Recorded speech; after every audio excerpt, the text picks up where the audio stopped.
LTA North finals weekend is over, and honestly, this is just going to be a video focusing on a recap and general thoughts on the series and the games. So let's go right into it. 100 Thieves versus C9. C9 were favored, regardless of the fact that they had two 5-game series against SR and DSG, which, yeah, like, oh, it's DSG. Like, it's not like they have incredible players per se, and yet they had to go to 5 versus them. I think they would still be favored regardless of all that. And yet 100 proves 3-2 over. And I guess the elephant in the room to really go over is the 5th game where people would say, oh, they got what? Gwen, Yon, Pantheon? And yes, those are 100% power picks. Those are good picks. I mean, the fact that he got Yon, yeah, that probably shouldn't have happened. But regardless of that, that's not why they lost. I mean, C9 went up early, like especially on the, was it the Grubs or Herald fight where they got like 4 kills and suddenly it's like 5 out of 6-0 leaving the early game, and that's pretty spooky, especially for a Vlad. That's going to be a major problem, and the Terex ulti doesn't come down fast enough to really handle it. So C9 were in the driver's seat, and the only reason why things kind of just got out of the control was honestly, I mean, Blabber just, like, it was just one unfortunate death that happened where Blabber is playing in the river, top river, when he shouldn't be, because they don't have any control. His support's on base, and that's it. Like, he dies, and now they get the pressure of the Baron. C9 suddenly loses the Baron, and now all the momentum that they had is just gone, because they didn't properly build up their lead after going up 5-0, 6-0, which, yes, that's a more important thing than just Blabber dying, but, like, it was just like a single mistake just kind of broke it open, and then 100 just ran with it. And generally speaking, I think from this series, when C9 was able to have an early game lead, of course, the buffer really helped them a lot, because they don't team fight as well as 100. Like, they just don't, unfortunately. I think on certain setups, they prove themselves well. Like, if they have first setup, I think C9 typically knows what to do, which is interesting. So it's like, on first, oh, this is like, let me get this a little bit better. That's kind of better. So on first setup, I think typically this was better. Oh, you guys still can't see it because I need to put it down here. I think this was typically better for them when they had first setup, because they had all the vision to see the flankers. You know, they're playing on the objective. If they have to play for the fight, they can. And they won more fights in that than when they had second setup, when they had to approach the objective. Like, bad things just happened. Yeah, bad things just happened in these games whenever they had to approach. I mean, that was very evident in the first game when they're playing Nocturne, Corki, Ori. And the whole purpose of playing Nocturne, Ori is just that if you see someone caught out, Noc ulti, Ori ulti, go for it right away. You try to tag one person out, burn their sums, whatever the case is. And once you do that, you have space. Like, you have an advantage. They didn't really do that much. They didn't really get a lot of that going.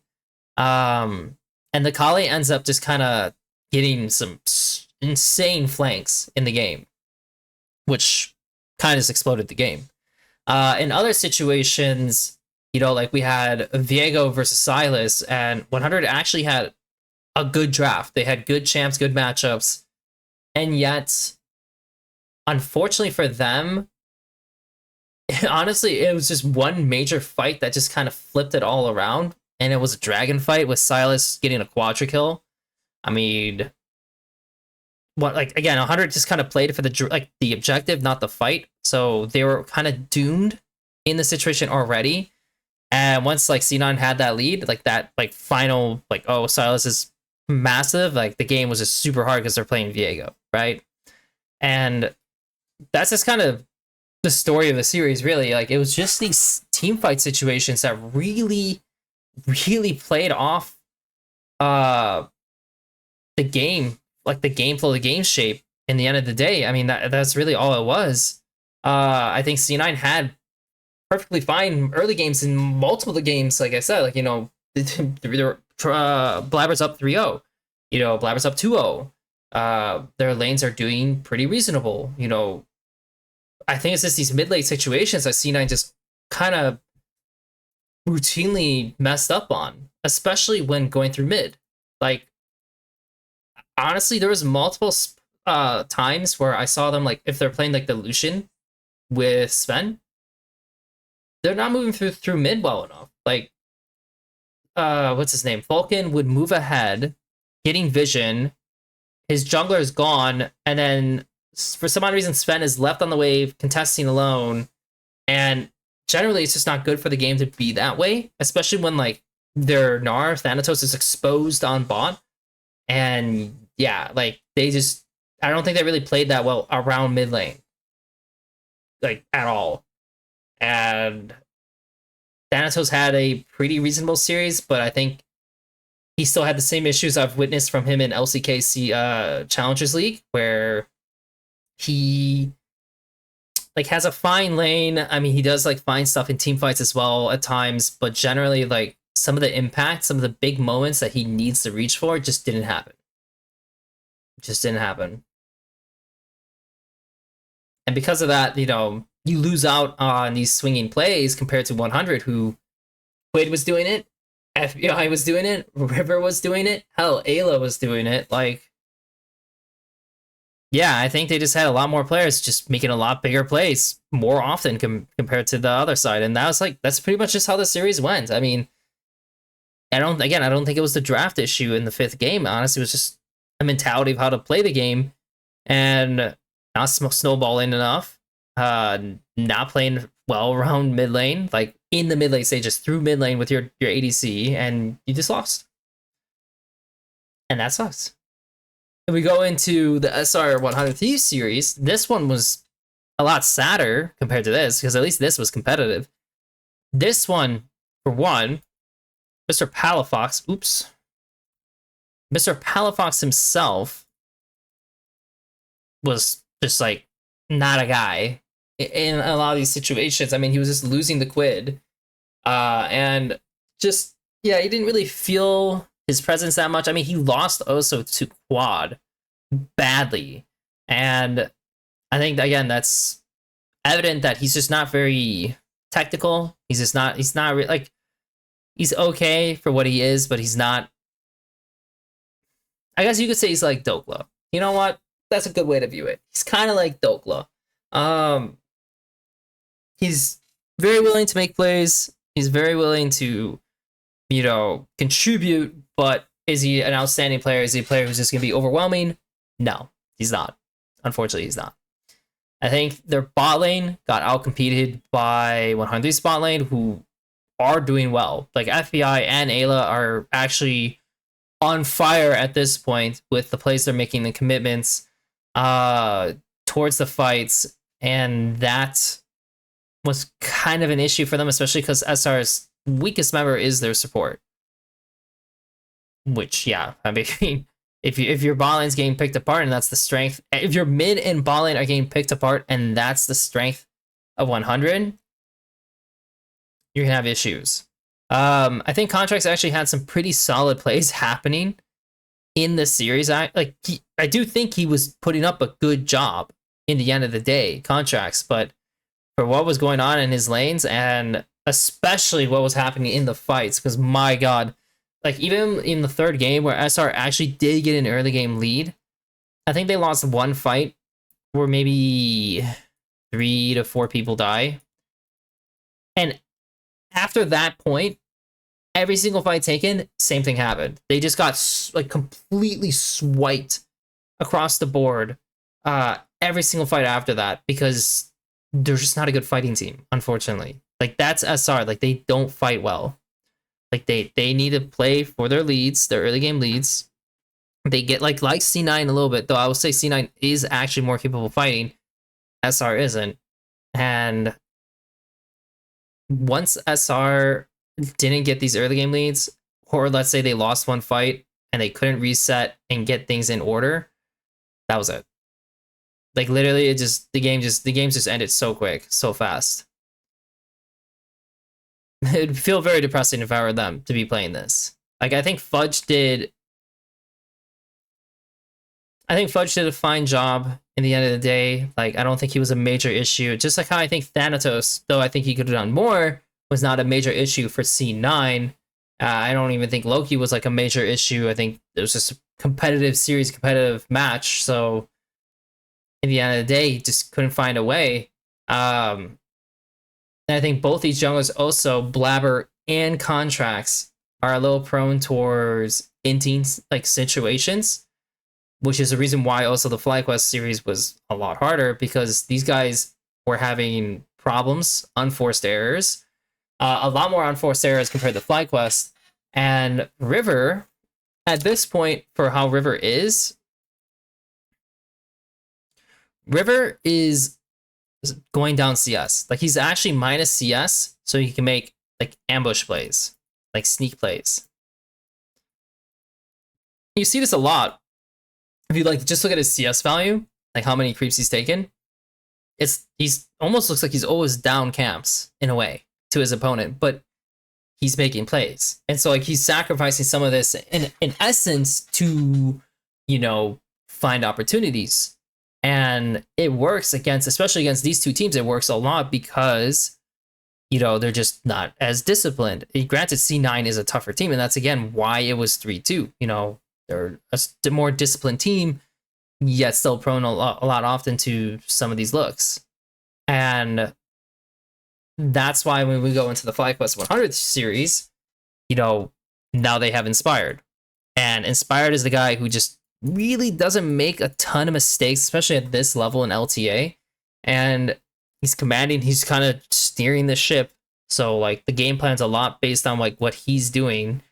And he just wasn't really getting picked off for free much at all. And the leads he built stayed because he will farm.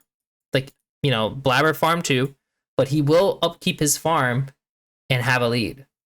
And he actually will be strong and he will execute the fights. Like when he's playing Wukong and he has that gold, like he's actually a threat. And that was one big issue they had to overcome. Was just, you can't just pray that these teams are just always going to die in the same ways, right? I mean, the first game was very competitive. The second game was also pretty competitive in the end of the day. Like 100 did take a game off FlyQuest. Like they should have taken the first game off FlyQuest as well. Like these are their best comps, their best champions. And I think they were playing incredibly well in these fights. Like these were very tight fights. It was a tight match in the first two games, specifically the first two games before we talk about the others. Where like Ayla got a 5-man like ulti as like Nico, right? Like he's playing Nico. Wow, awful. He's playing Nico and he got a 5-man into a 5-man shockwave. Like when I saw that, I was super hyped. I was like unbelievable. Like he has improved so much since he's joined 100. Like he had an awful time on FlyQuest, and this first split on 100, he looked awful as well. And then going into his second year with 100, I think it improved substantially. And that, yeah, I mean, that made all the difference for the team, along with picking up FBI to boost their general team fighting and capabilities for, I mean, pretty much winning games, giving another threat for the team to use. And yeah, I do think like in those first two games, 100 knew what they wanted to do. But there is one catch, and that is, again, that 100 always plays to like make something happen. Like I said, they want to fight. They want to make a play. They get too eager. This is the biggest issue for this team, is they get too eager.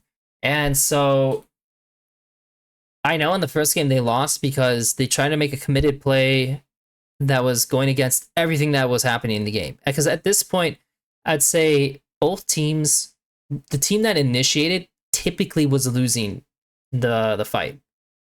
Like, I know Inspired in the first game, he initiated on Otacon. He like flashed onto Quid, who had Zonia's, and Masu could not connect with the team. So he was just left alone and just like gets screwed over completely. And the fight turns out bad for Fly. Busio goes in too early, a same Otacon situation, and like 100's just begging him to do it, they win. You know, like a lot of these situations are playing out that way until we see like Ayla's going too deep for a solo pick, and everyone's trying to kind of catch up to the play, and FlyQuest just wipes them. And then they get the bot inhib, and the game kind of just is too hard to play. Just off that like quick little mistake. And FlyQuest gets to just take a win when they don't deserve it. In many ways, they don't deserve it. And you go into the second game, and this time 100 actually sticks to the better fighting, you know, like the right ways to fight and what was working. And so you're thinking, okay, great. You know, even though we have this downside of our team play, you know, where we can't really self-control like that much, you know, at least when, if we can like at least adjust it just a little bit and have the right picks, we're capable of beating Fly. While going to games 3 and 4, the drafts were not great.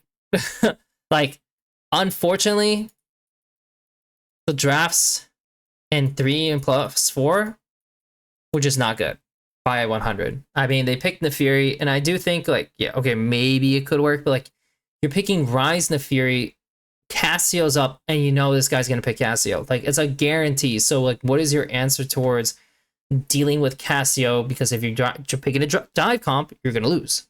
Like, you're going to die into, like, what quad is best at. So you have a Jin Karma. Okay, maybe this can work with Jin Karma because it's Jin Karma versus a Braum. A Lucian Braum, which is like pretty whatever. I'm not gonna lie, like that they're not gonna have like too many issues versus that. And so they had a fat lead, and then they go on the top side.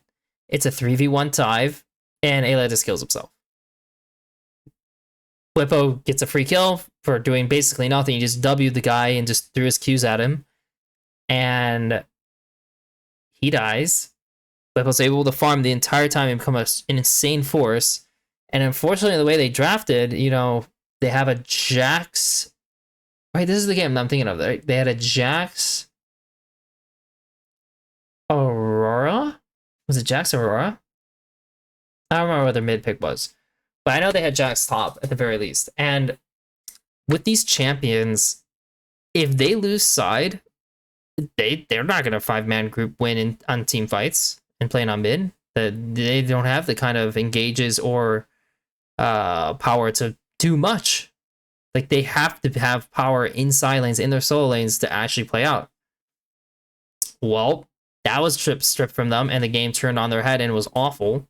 Then we go into game 4, and Dokla gets absolutely blasted by the Gragas multiple times in the team fights when they try to initiate on Gwen, or sorry, not Gwen, on Gragas. They can't kill him, and they spend everything, and the Gragas escapes, while the rest of FlyQuest kind of just cleans everyone. Also, Inspired Trundle just massacred the early game on their opponents, and of course playing Zyra Lee Sin, like, yeah, it's pretty awful. It's not really a good draft. If you're playing Zyra Lee Sin, you're probably gonna lose.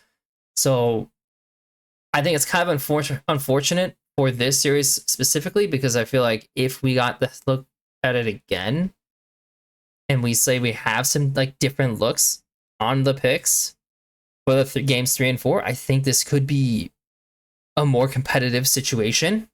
Maybe we'd see FlyQuest being pushed deeper in, but we didn't. I mean, like, in the end of the day, it was the way they did their comps and their drafts just kind of left us wondering, is that it? Do they have only 2 drafts to play versus FlyQuest, and after that it's over? Hopefully not. Honestly, hopefully not. But yeah, like, the series just kind of ended that way. Compared to the rest, you know, I think C9, like, 100 definitely had capable drafts. All 5 games, and C9 as well, in a way. And they just, again, out team fought them and outplayed them. But SR 100 just got out. They just outplayed SR for FlyQuest when they actually had 2 matching capable comps. They actually were outcompeting FlyQuest in a way, and then they couldn't. So it's just a big question mark to me. You know, hopefully everyone has the same thing, or it's just a big question mark on whether is FlyQuest really that much better than 100, because I think Maso and Busio were not really that big of a standout. I think it, once again, like, they were heavily leaning on Inspired and Blippo, especially because Blippo just kind of just like ran top of it. Like, they were heavily depending on these two guys, which of course FlyQuest is a very known top jungle team, but yeah, like they were heavily relying on these guys, and the bot lane was kind of on a down low, which, whether you want that to be a good sign or not, I don't think so. I think you kind of want your rookies, or they're not rookies anymore. I mean, your guys who are now like year 2 and year 3 to really start taking more control and contributions. But I didn't feel that as much. Again, I feel like Quad was there. He kind of died a lot of. He had a lot of bad deaths. I'm not gonna lie. Like he kind of had a bunch of terrible deaths, and at that point, you know, your young mid bot side, which is also 100 strength, was, yes, sometimes it was out competing, but it was not really as good as you hoped. And so, yeah, I don't know. From a world standpoint, that's not like the greatest. That's probably not the greatest feeling as a FlyQuest fan, knowing that that's like what you're seeing. As a 100 fan, you're actually kind of stoked despite the loss, because to me, I'd be like, I think we could beat these guys if we face them again. Like, honestly, I think we could. And that's just kind of the finals weekend. Really, like, after, like, once we got past the C9 100 match, the second day was pretty much a skip, and then the third day it was just half the series was interesting, and that was it. FlyQuest won again. And I don't think SR is going to do that amazing in the LTA championship with the CBLOL teams joining. I think FlyQuest will breeze through whoever it is, because their style is just too good versus teams who are basically like 100 except worse at fighting and have worse players. Like that, yeah, that probably is not go. So I think 100 will definitely, maybe they'll have some close matches, maybe pretty bloody versus some of the CBLOL teams, but I do think, again, they're just so good at what they do, and it's kind of similar to what some of the CBLOL teams do, so you're just a better version of that. Like, yeah, you'll win. And that was just, like I said, that was just the finals weekend. This is just a quick recap, and I think, yeah, honestly, I think 100 should be proud for what they did. They fit in Dokla, who's pretty much just had to play weak side and contribute to the team, which was a lot better than what Sniper was capable of doing. Panned out for them. I think a lot of the players were peaking at the right times for this run, and now they just have to maintain that for the LTA Championship. FlyQuest, there's no worries. SR, probably screwed. And for LTA South teams, just depends. In the end of the day, it just depends. Like, we'll just have to see how they compare, because they don't cross like through too much. So who knows? You know, against FlyQuest, no. 100, maybe. Anyways, thanks for watching, guys.